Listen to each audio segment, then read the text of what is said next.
In this episode of the Advanced Selling Podcast, we get prairie dogged in our studio cube farm. Fact checker Doug almost gets demoted. And we handle one of the hardest questions we get as sales professionals from our buyers is, how do I measure what I'm buying from you?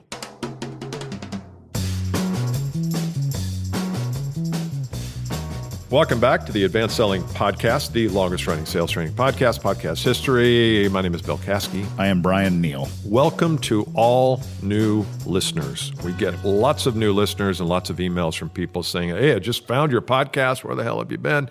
Or I've been binge listening to the last 700 and some odd episodes, of which there are a lot of odd episodes there. So we welcome you. If you're a newbie, you can go to advancedsellingpodcast.com. There's a list there of some of the most popular episodes. We'd ask that you share that around too. And then for those of you who've been around before, listen for years, we love the fact that you're a fan. We love the fact that you're a loyal listener, and we know, because you do that you have a deep commitment to up your game. So we're going to personally invite you to become an ASP Insider, a group coaching program that meets once a month, where we, meaning Bryan Neale and Bill Caskey, live, we coach you on relevant topics that are going to help you grow your business, grow your income.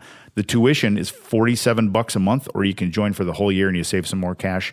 Go to advancedsellingpodcast.com/insider. That's advancedsellingpodcast.com/insider for details. There's also a video that'll walk you through why we're doing this and specifically what's in it for you. That's advancedsellingpodcast.com/insider.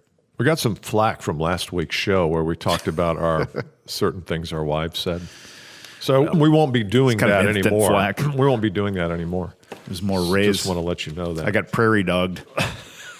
Anybody know what getting prairie dogged? I should be careful here. Yeah, you're going to go right back into the fire. That's prairie dogging. So prairie dogging is when you work in a cube farm, and then the person you're offending stands up, which I do. It's on the video. It's really great. So, okay, topic today. The days of the cubes. Favorite. Oh my God. When I worked for Woods Wire Company, we had a cubicle where there were a room where there were 5 desks. And we were all in our mid-20s, and we'd all go out drinking and partying probably 3 or 4 nights a week.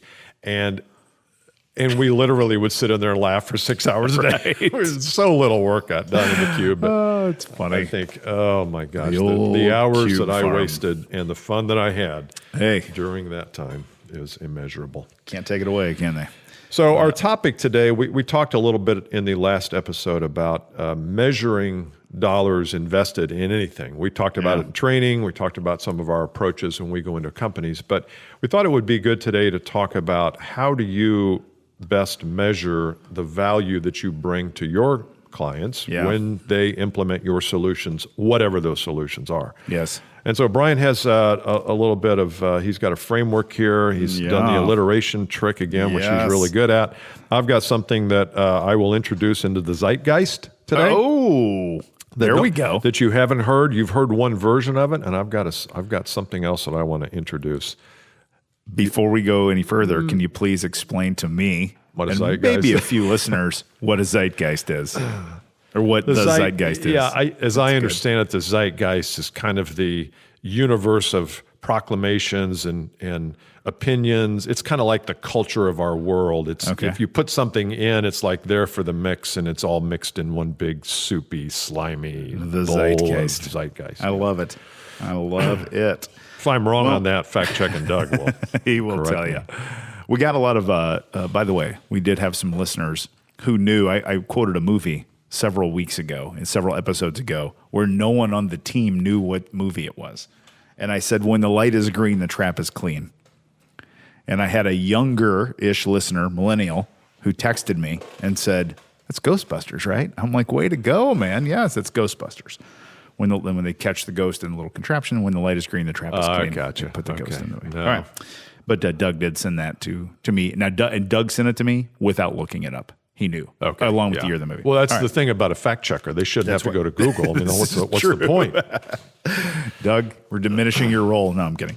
Measurement is it's one of my favorite topics because it seems like it would be easy, and it's not. That's why I love it so much. And I'm also just personally wired for the scoreboard. I just love the stats. I love the scoreboard. I love seeing what place I finish in. I just like that kind of feedback, that like hardcore feedback. And so all of you, I'm guessing as a salesperson, at some point, if you haven't, you will. I'm sure it's happened to everyone listening. Have had a buyer who does an ROI analysis on what you sell, right? So if you sell software, we got to get an ROI. What's our ROI? ROI, ROI. You hear that over and over and over. And I think salespeople really struggle with what to do there. And then in the cases where you don't get the ROI question and the person's kind of deciding whether or not to buy from you or not, then you're sort of working on this process, and it's sort of, etheric, right? It's there, but it's not there. Mean? Etheric. So etheric would be, see, now the pressure's on because I've got to explain a big word that I use, and I hope I get it right. So etheric would be this sort of more energetic, more in the energy and the ethos. How's that? I love when people use big words to define big words. That's close enough. Is that right? No, so not concrete. It's in the ether. Not concrete. It's in the air. Not concrete. Yeah. How's that? Fair enough. So that's you a forgot thing. your point, didn't you? I did. Yeah. So when people are looking for value and the salespeople's trying to connect it, and it's not concrete. It's not like a number. You can't say, oh, if you plug this in, you will save $4 a month or whatever. It's not that concrete. So then it gets a little bit harder. So it's a tough. It is hard. It's a tough thing to do. Yeah, I think what measuring we'll do today maybe is not give you the answer, because the answer for every value prop is different. Every service is different. But there's always, to me, I look at this through two filters. One is there's the ROI of doing something versus not doing something. So a CPA firm contacts us and says, hey, Bill, Brian, we want you to come in and work with our CPAs for a year, and we're not closing enough business or whatever. So that's an idea. The idea there is there's an ROI of doing the training and coaching versus not doing it. Yes. If you did nothing, what would life look like? If you did this, what do you think life would look like? Yep. But then there's I'm looking at you and 4 other vendors. And now how do you assess the ROI between, Brian and Bill and John and Harry and Matt, Sally? How do you do all that? Because that may be where most of our listeners are and if your product is different enough that you can distinguish the value that the customer gets, then I think you have a chance at talking about the different value and the ROI. If you're selling the exact same thing, I think it's hard to do. It's really hard to do. Yeah. It really is. And that's where you have to go out to some of the other, if you go to past episodes, Bill and I have talked about demonstrating value in the levels of that. When you start in the middle and part of your product is commoditized, everybody's product is commoditized at its core in some way, shape, or form, and then it moves out. And there's the how you do it and the why you do it, and that kind of moves out. Measuring is hard. So I wrote down, and you like to do like 3 C's, 3 B's. So this is me stealing a Bill Caskeyism, but it's 3 E's. It's E cubed when you're talking about how to determine measurement here. You want me to read all 3 of them to start with? Okay. Go. So the 3 E's are economic, efficiency, and emotion. Economic, efficiency, and emotional. Those 3 things.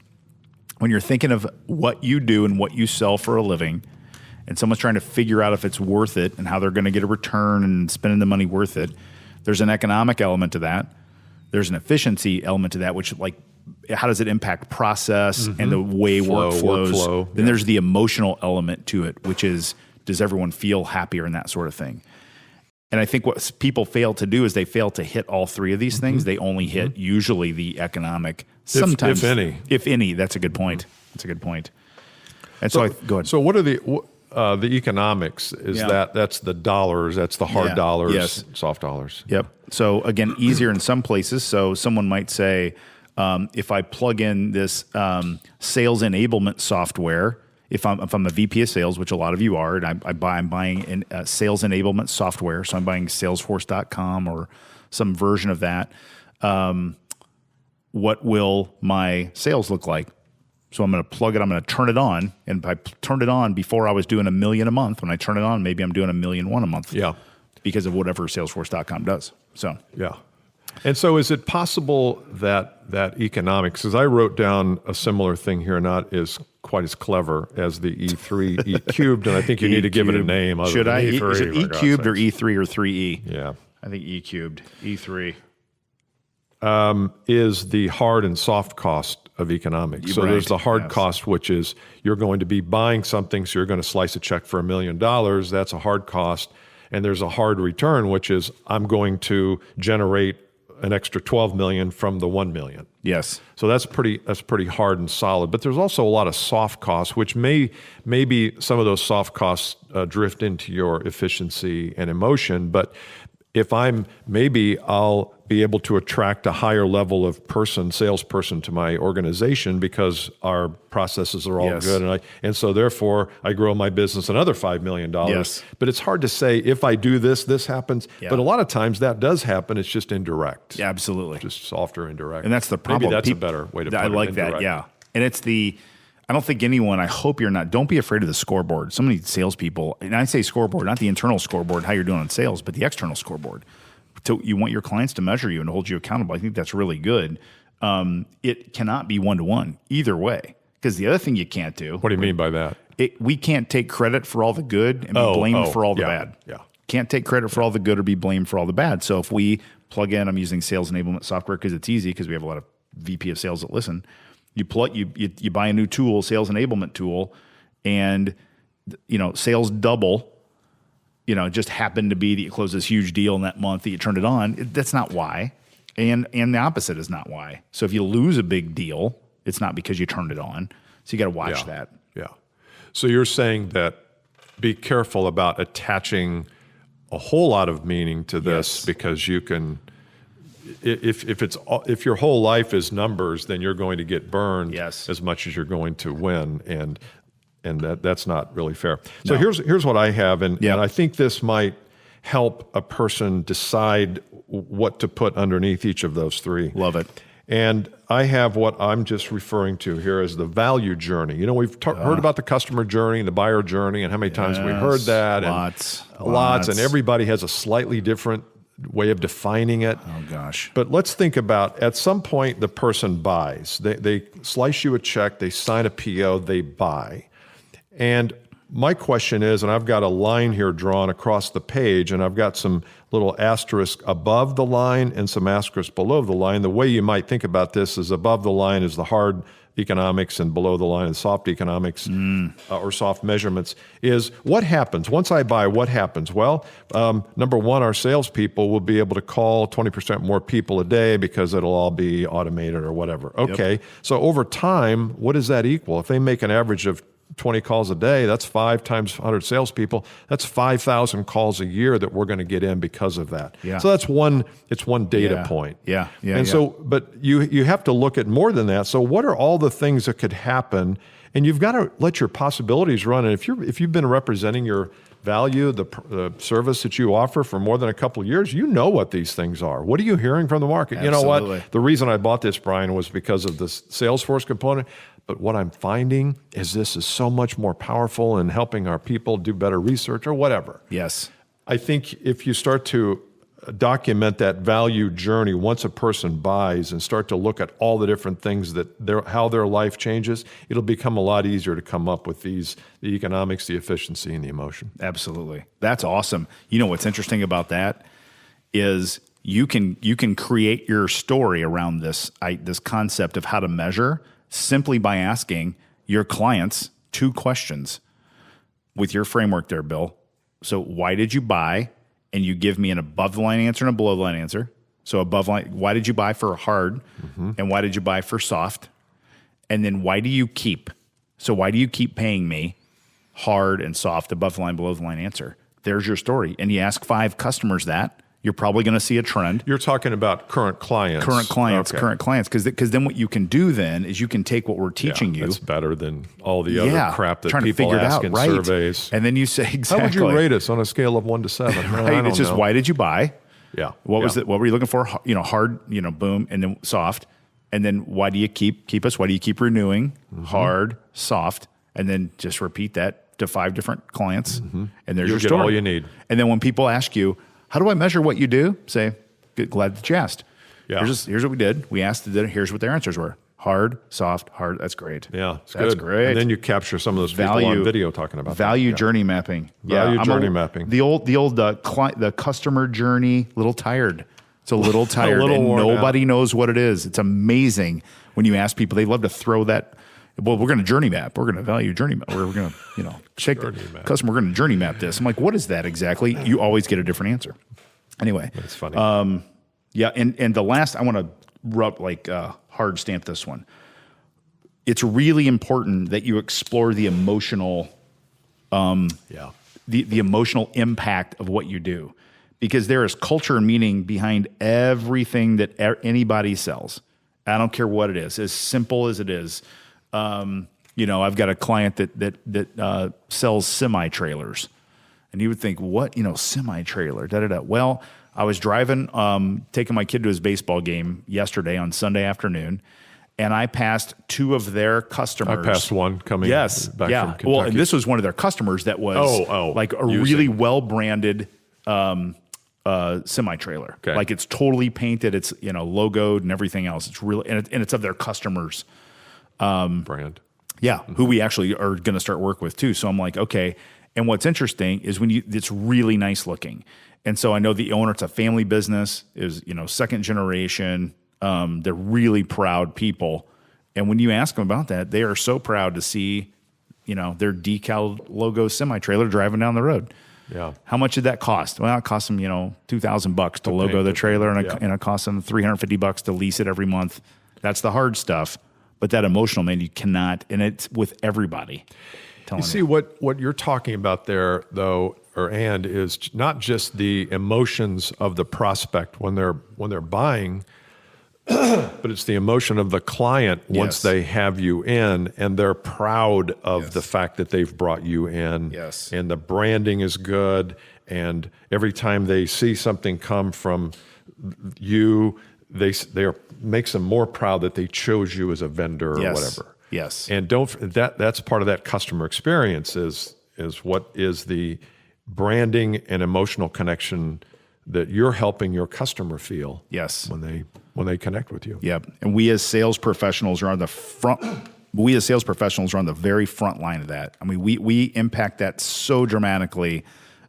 Steph at our shop here just had a conversation with someone that sold to her, and she didn't buy from him because of some product things. So some things up in the efficiency economic side. Mm-hmm. But he did such a good job on this emotional front, impressing her with his sales. She's like connecting with him on some other good stuff. Mm-hmm. So that sales professional left such an impact on her that she's trying to help and advance him, further in some other things. So that was a good lesson where he technically lost the deal because of economic efficiency stuff. But this is long tail. This emotional thing will pay him back through her connections that she's going to connect for him way past that one deal. Yeah. So here's the assignment is write down the 3 E's: economics, efficiency, and emotions or emotional, and then draw a line across your page with the value journey mapping so that you can understand where your value actually shows up. Hard cost at the top, soft or indirect costs at the bottom. Yes. Or an indirect value, not cost, but indirect hard results. Yep. And I think it'll help you. And again, like you said, it would be great to go back to current clients and ask those 2 questions. Absolutely. And you'll get so much valuable data. Massive. That's a good one. Yeah. You should listen to this over and over. VPs of sales, you should listen to this too and have your team do this whole deal. It's a really good one. So, all right, that's it. We will see you next time, the Advanced Lane Podcast. Bye. Bye.